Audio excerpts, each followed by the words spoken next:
Pea mea waha e mea te koe hawharau ko toa pēr whai te māmau mauian.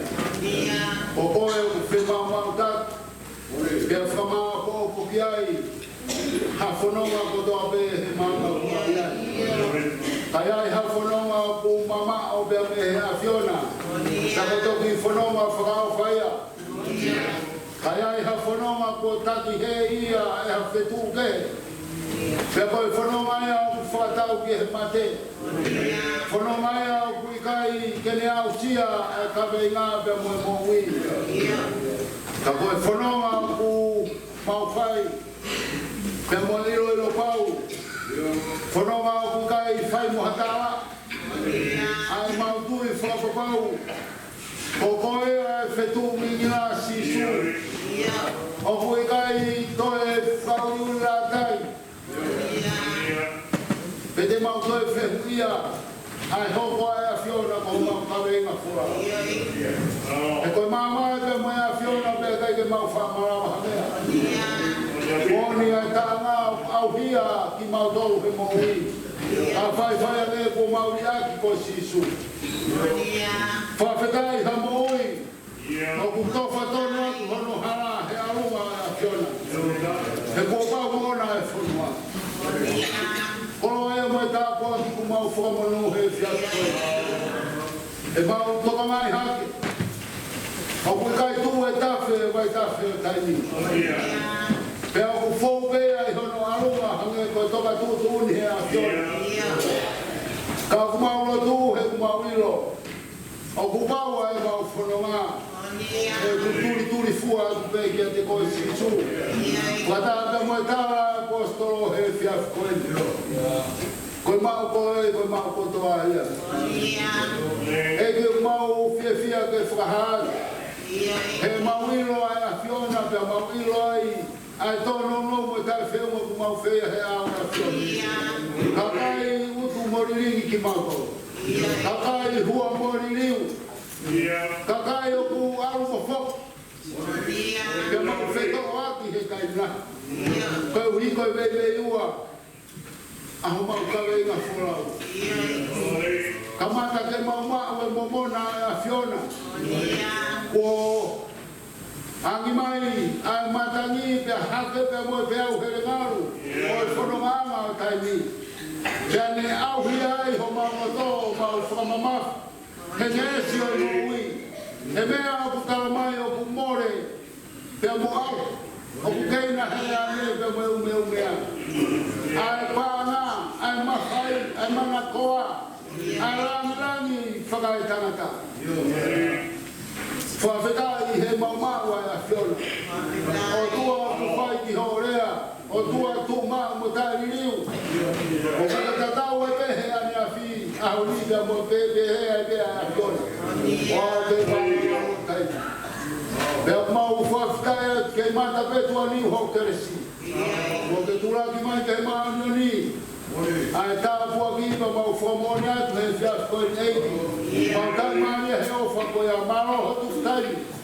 Maroho whai no maani e. Maroho ke omi hangau e ke mau whai. A whape mau moui ke mau tau. Ke aunga e whunga au mai e a Fiona. Tau ai mau tolu ke mau whaftai atu. Te whakakroa moui e a Fiona. Fotu pe ai a. I he maru o vai te monia he whiatu koe. Maro e whakalau maari e kua whai. E re noa me mo hoi. Mau whia. O ku mau te i whanoa whata. Pea koe ne kau mai. O ku le whakalau rangi ki a te mau tō. Malo te tāpuak mai ho kau nanga. Whanoa aku whai he mōi ka moi whatau tō rā aku whai. E kure a Fiona he mea ko tō aku kei te kati. Mau whaftai au kau hi e maru pe hao pe whare matapure. Te muha tau whanua. Maro e whahao mōi a Fiona.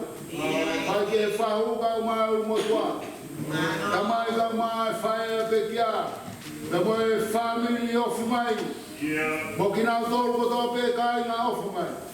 Ngā i kaunga me. Se kua tāpe mo sias ke whai whakau. Mau whia ke whamoni as pei. Koe koroa e moui, o kumau, koe monu ke mau puke whainga maari e kotoa peo whakaama. He kukai ke mau ilo e taimi mo e hoa. O kumai e a whioni. Ka kutoa ke he ai mau whakauhinga. Ka uhi koe mau whakamama whae mea o simomore o taimi. Whai ho mau pore i he whiaf koe. Mau tū e mau wharara mo e mau amana ki. O ka pau ke mau tui wharara ki a te koe sisu. E kai ue ia ki mau tolu he mea he whanonganga. Te kai ai ha mau aha o kupure. Ai mau amana ki. Koe ahuia ho mau whakakoloa. He ko mau ilo koe ahuia e whai ai ho mau liriu. Liriu pe mei he nofo mamahi mo whainga ia. Ki he nofo fia. O fie maari e hea fiole. Liriu mei he nofo whakataimi.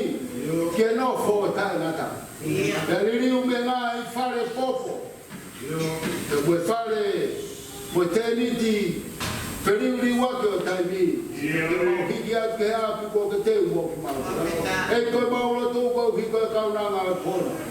Mau whakawhei hora o maari e. Mau ilo koe neo si e whata ofa e a fiole. Ka koe mauro tū kau ki koe mau mana tū. Ka koe mau whakaraulo toki he ne moui. O mau ke kaki atu e ke hea whini mamaro e a fiole. E ki tataki atu ho kaunanga. Ka ke tuku mai hanonga mo hawhia maari e. O me nonga koe a ku mama atu he tatai a tamai kotoa pe. Ke ne no foia. A family mo ki mau tolu hono kotoa. E oa nā mau mamae, e mo tui whalanga ki a te koe. Sina mea oa nā mau whamama. He ngesi, o e moui koe ni. Ka mau mui off ki a te koe, o moro mui wa. O whanonga mea whiona. Ki he aki ko ke te umo ki mau tolu. E ki mau hapai atu. Ai alunga e po koe ni ka moe. Nā I roto kotoa pe o whakamā pōpu ke te ue whaike ma tuaua kaunanga koe. Ka whai a te mau whanonga mau au sia e whakausinga e pō koe ni. Ke he peke tau whanonga mai a whiona. Ke hara hora angangi. Ia ki mau kei whakaunga ki hea whiona. Tā puaku mai a ki mau tōru kai whanaro e mau rotu. Ai whakausinga sia te ue whaike ma whanonga. Mau tōku atu ke whanara mai ana tōra. Te whakai mai ngai wham ko tō pēr toka ki ai ho mau roto. O ka pau tāu koe whinangaro e a whiona. O mau nā ho mau reo i. O mau whake te mau mui, funga e mau. Ilo pau kumore ke mamau ha mau wharara ke mau koto ko mau i. Ke ria nā mau pore hangau e mau whai. Mau whiawhia ke whake ki mau tōru, mea ngau e ki mau tōru. E koe ni kau mai ka ha. A whia mai ai ko mau toa. Mau ke no whai tō whanau. Ia Jesus Christ ko aro ka ko mau fo moi. Amen.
e la ha se o fu